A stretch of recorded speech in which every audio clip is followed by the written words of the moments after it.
Tu as toujours voulu connaître le style de combat d'Itadori Yuji, le protagoniste de Jujutsu Kaisen pour pouvoir l'appliquer à ton tour? Je vais te dévoiler quel art martial il utilise pour que tu puisses toi aussi enchaîner les rayons noirs. Synopsis de Jujutsu Kaisen. Les sentiments négatifs des êtres humains qui s'accumulent dans un même endroit provoquent des malédictions souvent fatales qui sont nommées fléaux. Itadori Yuji, lycéen et membre du club de spiritisme de son établissement, ne croit pas aux fantômes, mais participe au club pour sa bonne ambiance, jusqu'à ce que les choses tournent mal. Pour son club, Yuji déniche une relique qui n'est autre que le doigt sectionné d'une créature millénaire, Ryomen Sukuna, qui attire les monstres et fléaux en tout genre.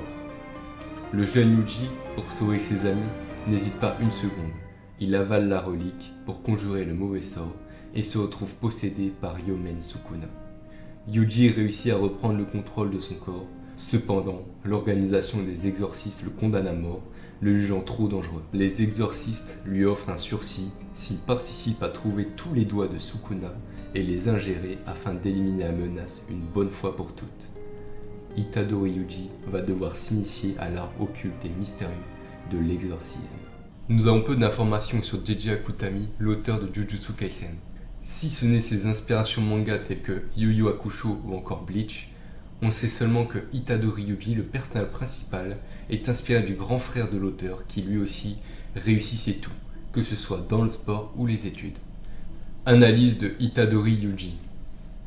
Yuji est un personnage honnête, jovial et amical, et trouve assez facile de socialiser avec les autres lors d'une première rencontre. Il se soucie beaucoup de la valeur d'une vie.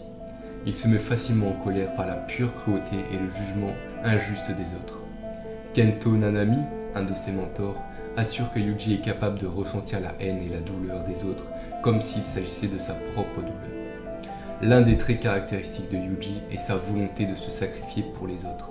Par exemple, alors que Megumi, un exorciste, et lui étaient sur le point d'être tués par un fléau, Yuji a avalé le doigt de Sukuna afin de le vaincre et de les sauver, alors qu'il venait de rencontrer Megumi pour la première fois.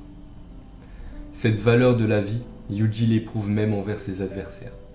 Il soutient qu'il ne veut pas tuer ses adversaires car, une fois qu'il le fera, il a peur de toujours recourir au meurtre et ne plus pouvoir discerner la valeur d'une vie.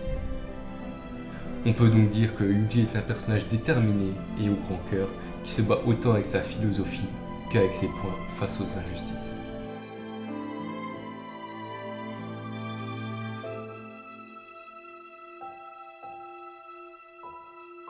Après l'étude philosophique et psychologique de notre héros, passons à l'analyse de son style de combat.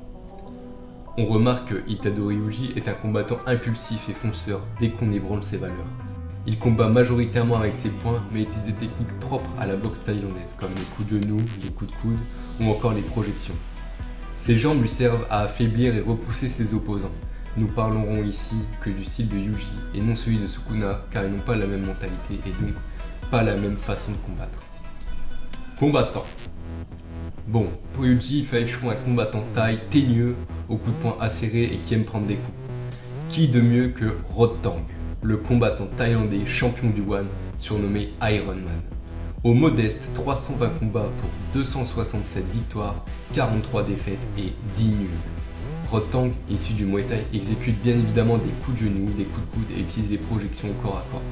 Son caractère bouillonnant et ses capacités physiques à toute épreuve en font un fonceur par excellence comme Yuji. Ses pieds servent généralement à affaiblir et pousser l'adversaire, mais le gros de son travail se fait par les poings et les coudes.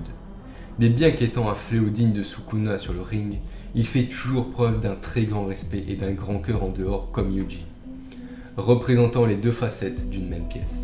Tu as à présent toutes les informations qu'il te faut, techniques comme mentales, pour te battre comme Itadori Yuji dans la vraie vie. Sur ce, on se retrouve la semaine prochaine pour une nouvelle vidéo. Ciao.